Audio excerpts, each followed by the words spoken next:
Welcome back. Today we're going to be starting our unit on cell division by first talking about chromosomes and karyotypes. Those are going to be some very important background information to have while we're discussing cell division a little bit later on. So right now we're just going to focus on chromosomes and karyotypes.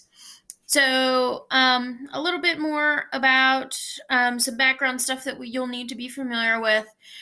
Remember, DNA is located in the nucleus and it contains the entire genetic code. And that DNA is packaged into units that we call chromosomes. So DNA, all found in the nucleus, is packaged in units called chromosomes. And the reason that we need cell division is for growth, repair, asexual reproduction, as well as making gametes. So we use cell division for many things, including growth, to grow up, repair.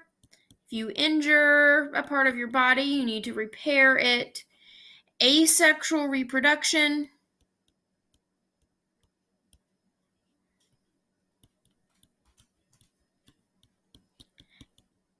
And making gametes.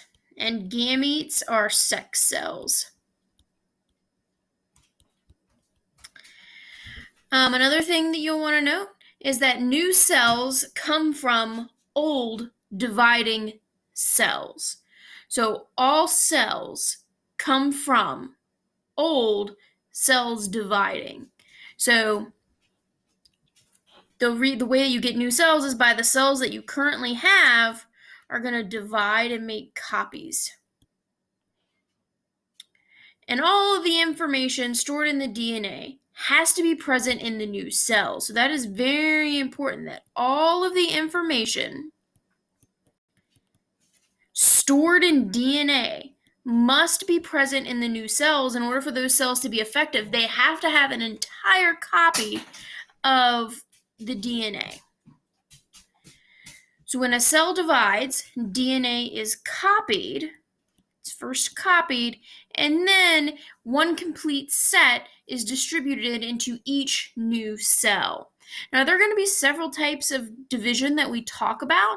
One that we're not going to focus on too much because we are not bacteria is prokaryotic cell division. Remember, prokaryotes are cells that do not have a nucleus, like bacteria, and they have to divide as well, but they divide using a slightly different process than humans and other animals. They use a process called binary fission. And this is because the DNA in a prokaryotic cell is much different. So if you look at the DNA here in this cell that I circled, the DNA in the middle is circular DNA. Most organisms don't have circle DNA, but bacteria do. So they're going to do this type of cell division called binary fission that happens in two stages. The first stage is when the circular DNA is copied.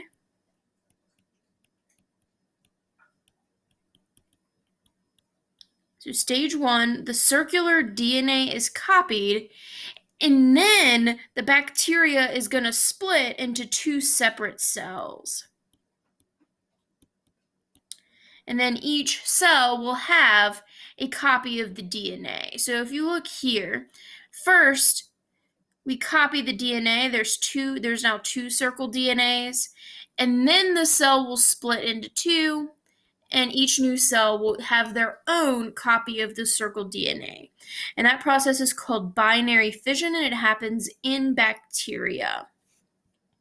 Now, the main portion of what we talk about for cell division is going to relate to eukaryotic cells. Remember, eukaryotic cells have a nucleus. And we're also going to talk about them more specifically because they also have chromosomes, so it's going to be more complicated than binary fission in bacteria.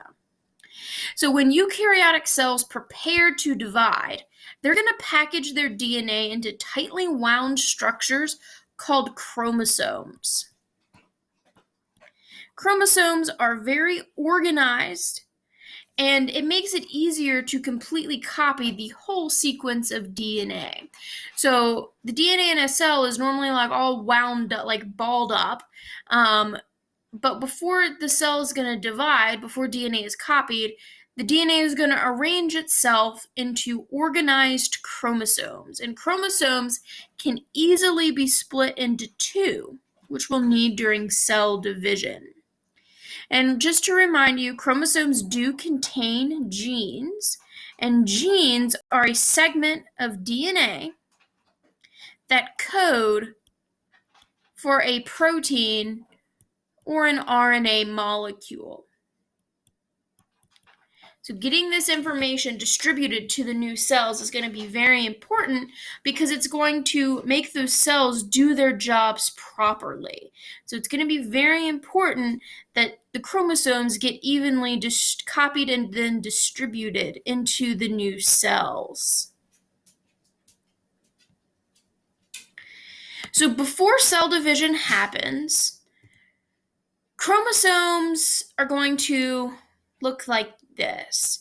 Each chromosome is going to have two identical parts, and each identical half is called a chromatid.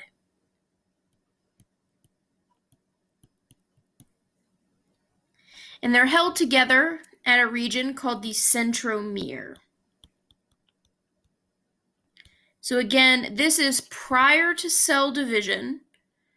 Our DNA is packaged in chromosomes. Each chromosome has two halves. Each half is called a chromatid.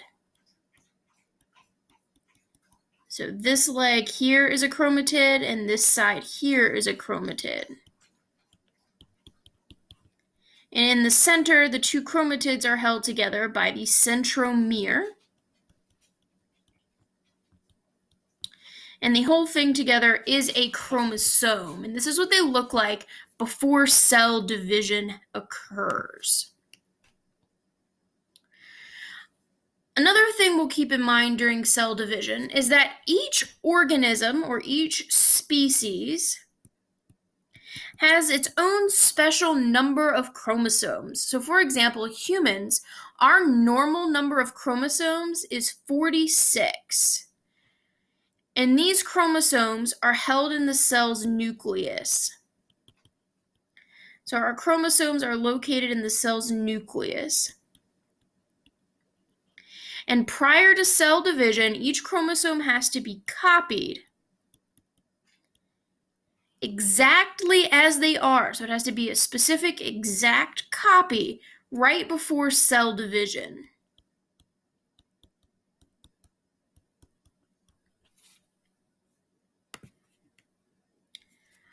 So humans have 23 pairs, which is 46 total chromosomes. In our bodies, the first 22 pairs are called autosomes. And our autosomes code for everything that we are except our biological sex. So autosomes are chromosomes that are not related to the gender or biological sex of an individual. Our 23rd pair, remember we have 23 pairs, the 23rd pair are called the sex chromosomes. And the sex chromosomes determine the gender or biological sex of the individual. An individual that has two X chromosomes as their last pair is a female. An individual that has an X and a Y is a male. And the way that you can remember it is if you have a Y, you're a guy. So Y and guy rhyme. Y for guy. Now this unit does have a lot of vocab words. I want to remind you here, a little cheat. If a word ends in SOME, it is a type of chromosome. So autosome ends in SOME, it's a type of chromosome. Sex chromosomes, again, SOME, it is a type of chromosome. So one more time, humans have 46 different chromosomes. They are arranged in 23 pairs. So we have 2 copies of each. So chromosome number 1, we have 2 chromosome number 1s, we have 2 chromosome number 2s. So we have 23 pairs. And of those pairs, the first 22 are autosomes. They make us everything that we are except our biological sex. But our last pair, the 23rd pair, that's our sex chromosomes, and they give us our biological sex. XX for female and XY for male.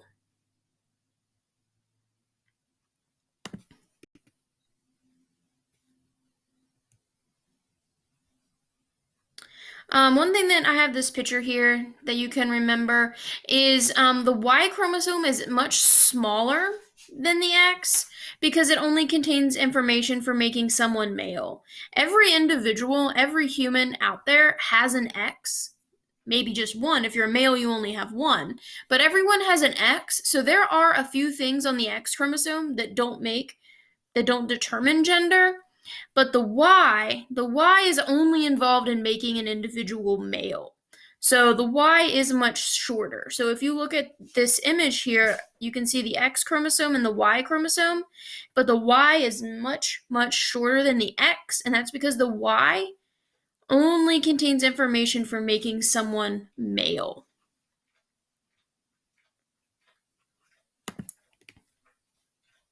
So we had stated earlier that the first 22 pairs of chromosomes have a partner. So we stated that you have 2 copies of each chromosome. So 2 number 1, 2 number 2s, and so on. And those pairs are called homologous chromosomes. And they're called homologous chromosomes because they're similar in size, shape, and genetic content. So remember, the prefix homo means same. So you're going to have 2 copies of the chromosome that cause your eye to be a certain color, 2 copies that cause your hair to be a certain color, 2 copies of eyebrow shape. And you get 1 copy of each from each of your parents. So each pair, you get 1 from your mom and 1 from your dad. So you get 1. So each homolog in a homologous pair comes from 1 of your 2 parents. So your parent gives one, mom gives 1, dad gives 1, and then you have 2. Now remember, the 23rd pair is not always homologous because those are sex chromosomes. If you are a female, they are homologous. If you're a male, they are not.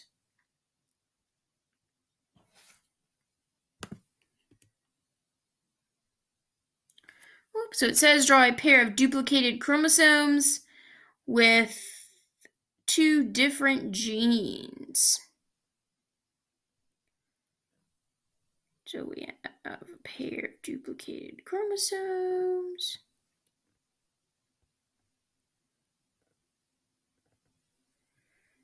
And let's say this one is coding for brown hair right there on that gene. And we have another one coding for, I don't know, I'm limited in colors, red hair.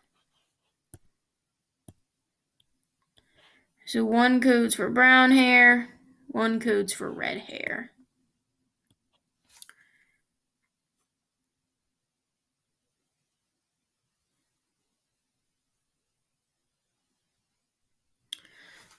All right.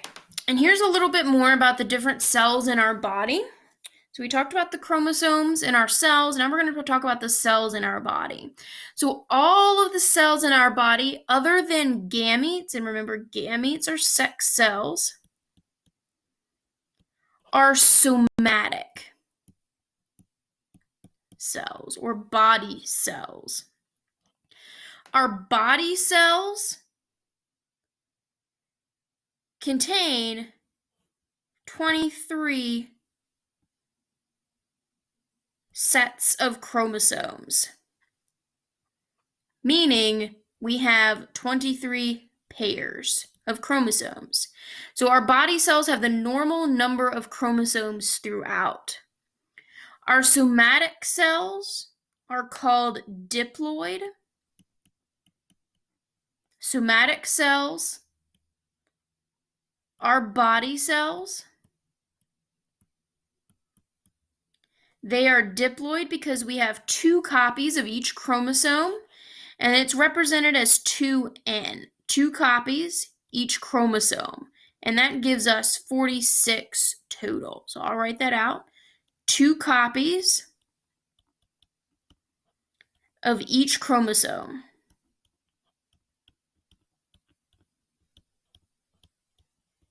And that gives us 46 total.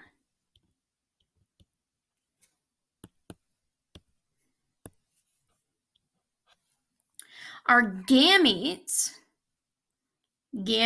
are sex cells, the cells that are going to be used to make babies.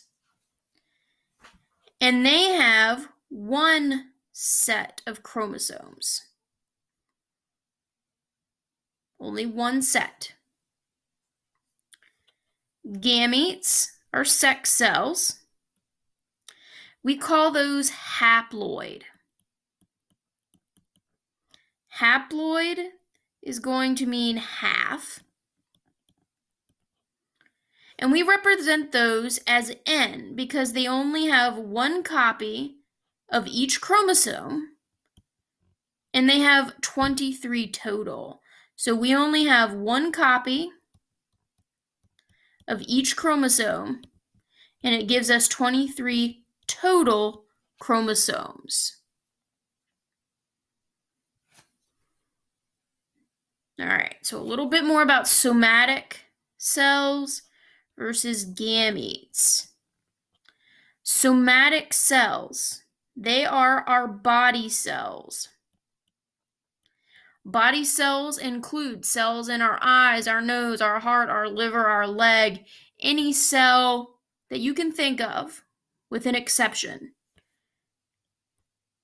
Those exceptions are going to be the gametes, and those are our sex cells.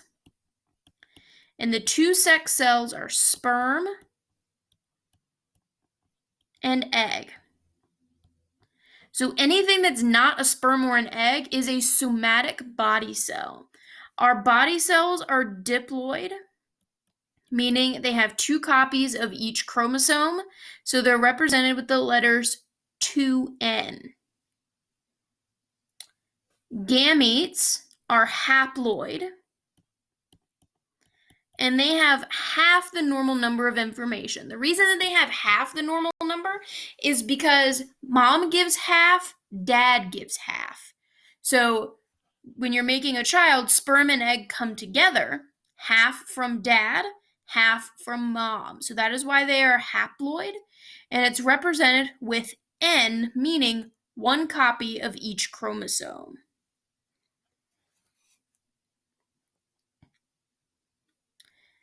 So when the fusion of the gametes happen, so when a sperm and an egg come together, that's called fertilization.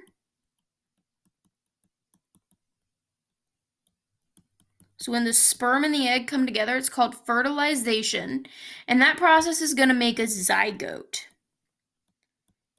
A zygote is a fertilized egg. And that zygote or fertilized egg will become the baby. So once the zygote divides many times, it will eventually become the baby. So again, the reason that sex cells or gametes, remember gametes are sex cells, the two examples are sperm and egg. The reason sperm and egg have half the normal number of chromosomes is because mom gives half the genetic information and dad gives half of the genetic information.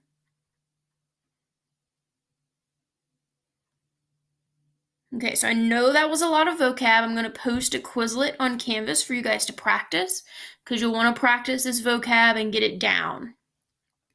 The next topic we're going to talk about briefly prior to taking a break with some practice is going to be about karyotypes. So we talked all about chromosomes. We know that each organism has its own characteristic or special number of chromosomes. And that organism can be identified based on a karyotype. A karyotype is an arrangement of all of the chromosomes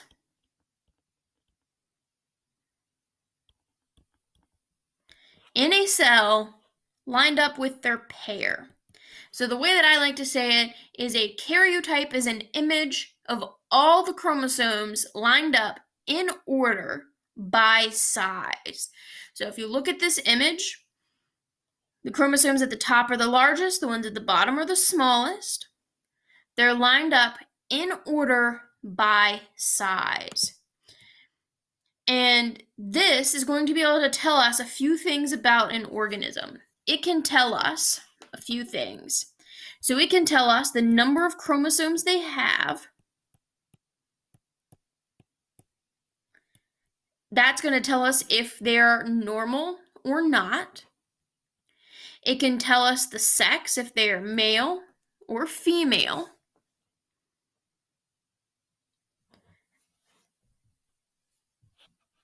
Just by looking at this image. So again, remember our first 22 pairs, conveniently they are numbered, 1 all the way to 22. Our first 22 pair are called autosomes. A normal individual will have 2 copies of each. So if I go through 2, 2, 2, 2, 2, and I go through each number and I make sure that each number only has 2, I check, this is a normal individual because they have 2 copies of each. And then we're left with our last pair of chromosomes. So we have our last pair down here. These are our sex chromosomes. And this is going to tell me the sex of the individual. Under X, I see 2. 2 X's indicate that this is a female. If there was a separate Y over here and then one of the X's weren't there, it would be a male. Also note that sometimes the letters aren't labeled, so there might not be an X or a Y, and sometimes people have a hard time telling if it's a male or a female if it doesn't say X or Y. And the way that you can remember that the Y chromosome is really, really small. So if your last 2 chromosomes, if you have a big one and a little one, you know you have a Y, therefore it's a guy. If the last 2 are the same size, like we have here in this image, then you know it's a female because there's 2 X's. The Y is going to be really, really small compared to the X. All right, so now we're going to talk about what a karyotype might look like if there was an abnormality.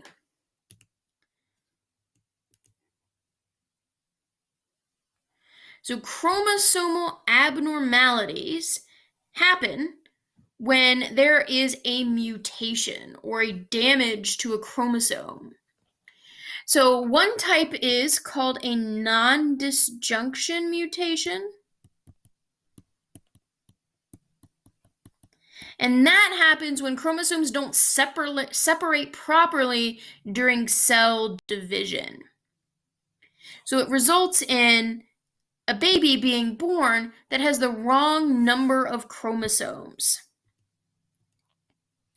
So this can cause a trisomy. A trisomy tri means 3. So a trisomy will happen if an individual has 3 copies of a chromosome. The main example of that one is going to be trisomy 21, which is Down syndrome. That happens when there's 3 copies of chromosome number 21.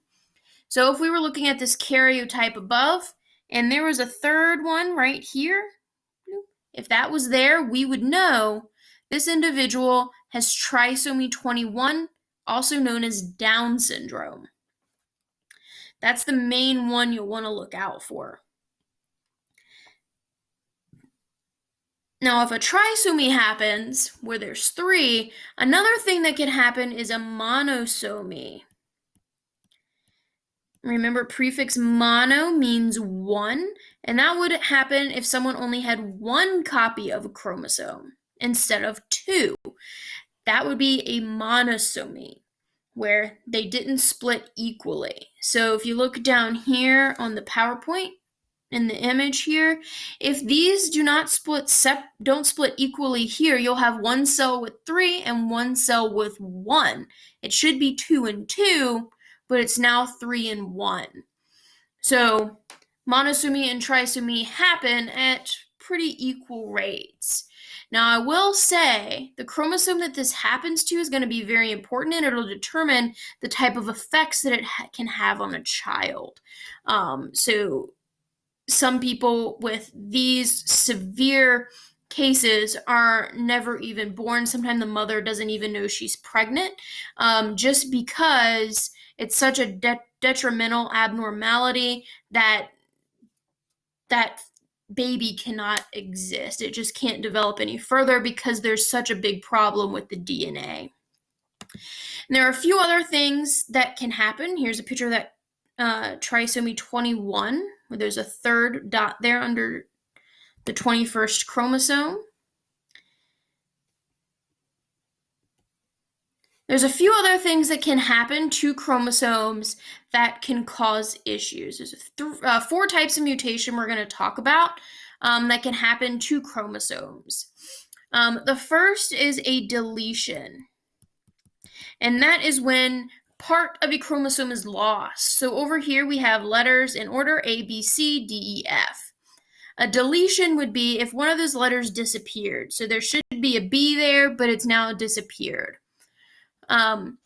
That means you're going to have some genes that are just lost and no longer exist.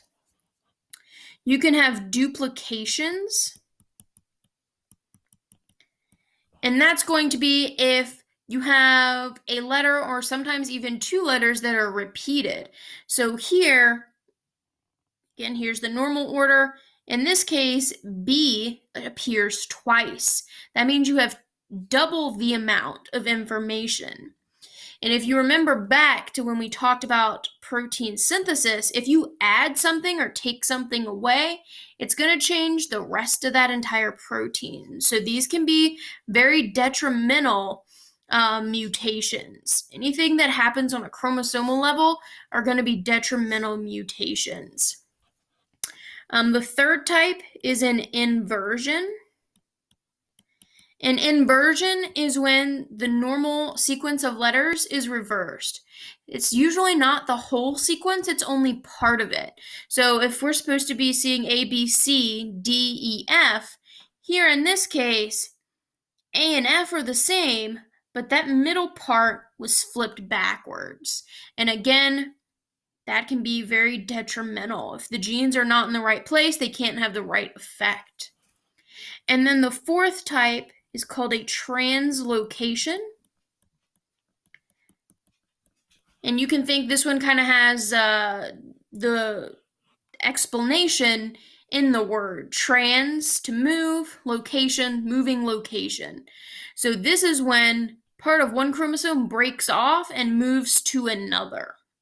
So it should be A, B, C, D, E, F, and then at the bottom, G, H, I, J, K, L. But instead, now my DEF and my JKL are flipped. They've changed locations, which again can be quite detrimental. All right, so this was a lot of vocab. We're going to have some practice with the vocab and some Quizlets on Canvas for you to practice, so go ahead and check.